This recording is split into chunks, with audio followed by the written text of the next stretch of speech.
Hey, what's up, guys? Just wanted to share a little bit of the book I'm reading for anyone that is interested in life. Life, I would say, perhaps on this level that is it will be speaking about, which is in relation to individuality. So someone with, let's just say, someone that's creating something, and in a matter that really either one makes them feel or they can see that they're the odd one out, and that kind of pressure upon them through which they whatever they are creating in their life.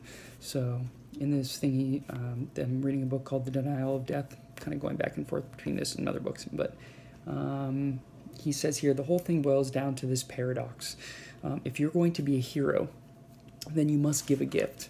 And if you are the average man, you give your heroic gift to society in which you live, and you give the gift that society specifies in advance. If you're an artist, you fashion a peculiarly personal gift, something unique, the justification of your own heroic identity, which means that it is always aimed at least partially over the herds of your fellow men. After all, they can't grant the immortality of your personal soul. So as Rank argued in the breathtaking closing chapters of Art and Artist, there is no way for the artist to be at peace with his work or with the society that accepts it. The artist's gift is always to creation itself, to the ultimate meaning of life, to God. We should not be surprised that Rank, Rank is just another author, another philosopher, psychoanalyst sort of deal, was brought to exactly the same conclusion as Kierkegaard. I'm not sure if I'm saying that right, that the only way out of human conflict is full renunciation, to give one's life as a gift to the highest powers. So absolution has to come from the absolute beyond. Rank showed that this rule applied to the strongest, most heroic types, not to the trembling and empty weaklings. To renounce the world and oneself, to lay the meaning of it to the powers of creation, is the hardest thing for man to achieve. I can definitely 100% I feel this. I also see people that give themselves to something, and so therefore they loosen the struggle between what you're creating and maybe some of the attention that you're getting in the world, or the attention that you yourself are giving yourself due to your individuality and what you're producing.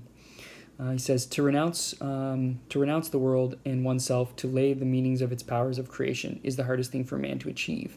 And so it is fitting that this task should fall to the strongest personality type, the one with the largest ego. The great scientific world shaker Newton was the same man who always carried a Bible under his arm. Even in such cases, the combination of fullest expression and renunciation is rare.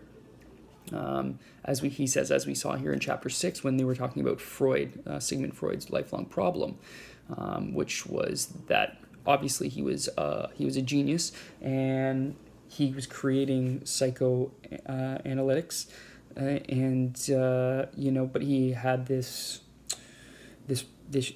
of course issue, because this thing that he was creating was very personal.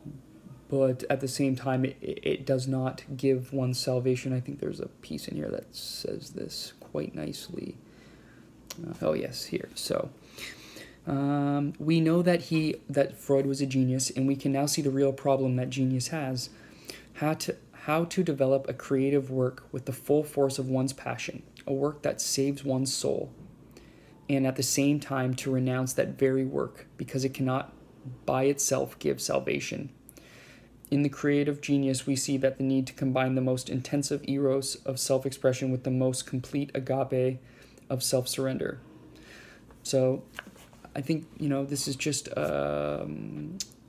obviously an observation. I'm sure there's more conclusion to where this is leading in the book, and that's something that interests you. It's pretty interesting, but it is very, very interesting for those that maybe, let's just say, don't believe in religion, or don't have, let's just say, an opinion, or really strong opinion. They don't have really a belief or an opinion other than, I'm not sure. But that leaves an angst in the person itself, because it doesn't lead to immortality. It does not lead to something higher. You feel that what you're creating, cannot be completed successfully and give you that salvation inside you, due to the fact that it was external, and that you created that work. So it's somehow giving, what he said here is giving, renunciating your work, and to give one's life as a gift to the highest powers.